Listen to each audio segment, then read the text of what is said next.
Hello everyone, welcome to Roller Coaster Dreams channel. Vekoma's Top Gun coaster is one of our most anticipated new attractions, and it has been in operation for a few days. We are grateful to have the designer Benjamin Bloemendaal join us for a special Zoom interview about Top Gun. What do you think of the trend of roller coaster design in recent years? Well, that depends on the region that you look at. In general, I would say roller coaster designs have become more dynamic than maybe a decade or two ago. So you see very different ride elements pop up across the world and different types of roller coasters that you wouldn't see maybe 10 or 15 years back. I would also say that roller coaster designs have become more integrated wherever they can. So if you look at existing parks, then people look to integrate new designs better maybe than at least I was used to when I just started at Vekoma over 10 years ago. So those are the main changes, I would say. What does a supreme roller coaster mean to the parks and guests? What kind of ride do they prefer, in your opinion?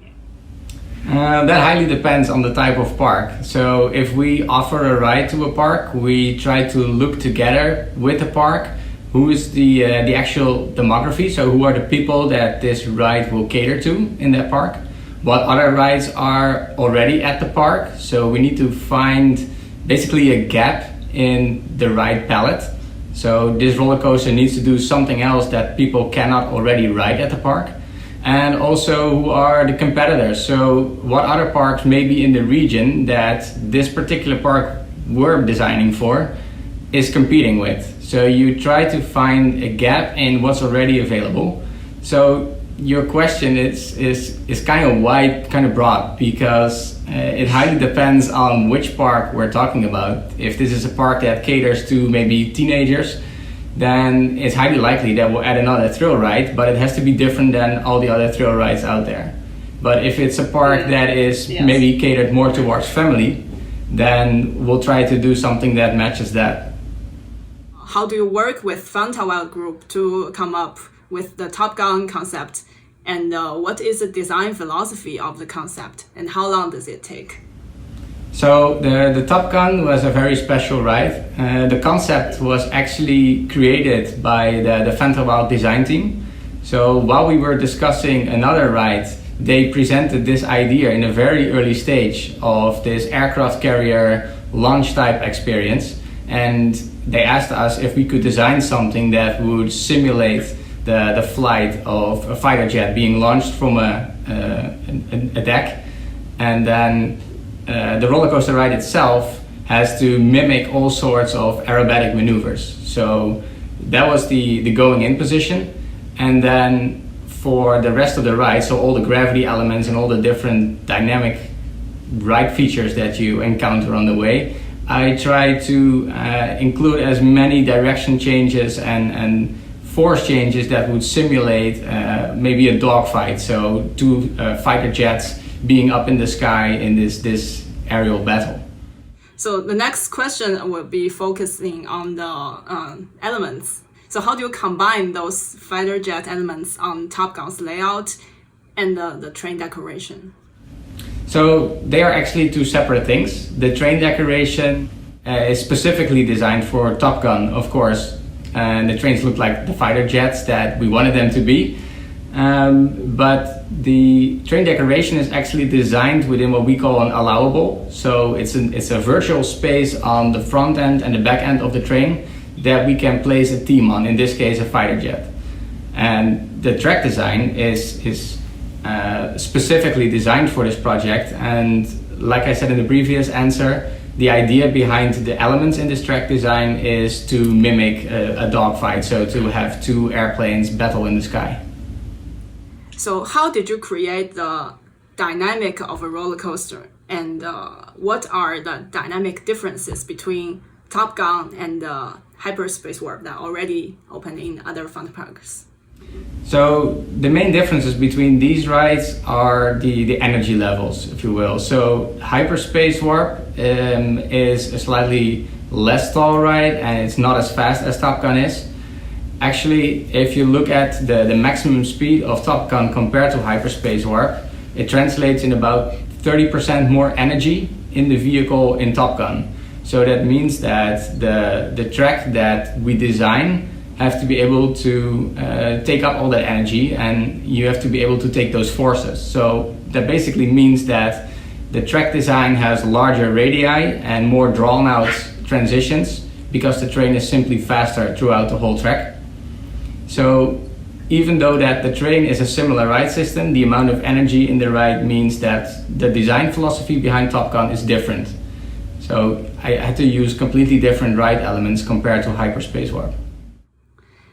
So when we ride Top Gun, it has an excellent negative Gforce experience. Did you use specific Gforce design in order to make it a highlight, or you chose another approach? It ties in with the theme, so we wanted the direction changes to be rapid, but also the force changes, so being pushed down in your seat going through one of the valleys and then being like lifted from your seat directly as you go over a hill. Those changes are part of the narrative of flying the fighter jet, but it's also possible to make the airtime elements stand out more because the train is simply faster.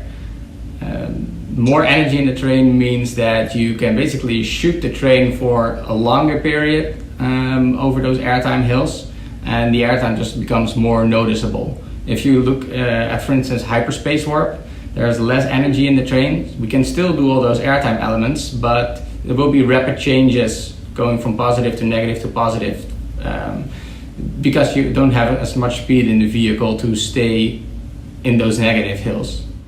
So you've already talked part of the next question's answer. The next question is, how does the train's weight affect the launch intensity and the layout design process? Is there anything you want to add on? So the train weight basically determines how fast the ride runs in general, because we deal with drag, air resistance, and that means that the more heavy the train is, the more energy I will retain throughout the ride. So a lighter train will lose more energy because of drag. And that is something we have to account for when we design the track, of course. Regarding the launch system, a heavier train basically requires more power to launch at the same rate. So it doesn't really change the way that you as a rider experience the launch, but it does change the scope of the launch. So we need to apply more power to get a heavier train moving. Vekoma has created a new generation lineup since Formula by renewing the train and innovating the track layout. How did you achieve this goal by working with your team? It's actually a whole process that is rooted in a lot of young blood being added to the company since maybe 10 years ago, I would say. So in all the different disciplines that we have in-house, vehicle engineering, track engineering, systems, and then concept engineering, which is what I do. Vekoma attracted a lot of young people, and we just made changes to the processes that were sort of rooted in the old Vekoma. And step by step, you can see that those changes are paying off. So you see a completely different product. And it's still based on all the experience of old Vekoma, but it's just a step into like the new age when it comes to design. How to create the surrounding scenery, such as tunnel, water spray effects, and so on in the concept design, and how to match it with the park's landscape. That's also like a process going back and forth with the park, with the design team of Vanderwild, for instance. For instance, they present an idea of we want to do this kind of, like you say, water effect or a tunnel effect. And then they ask me, if you build your track design, where would this be the most suitable? What would be the best place to do this effect? And then we make a couple of suggestions, and then the park eventually implements the effect.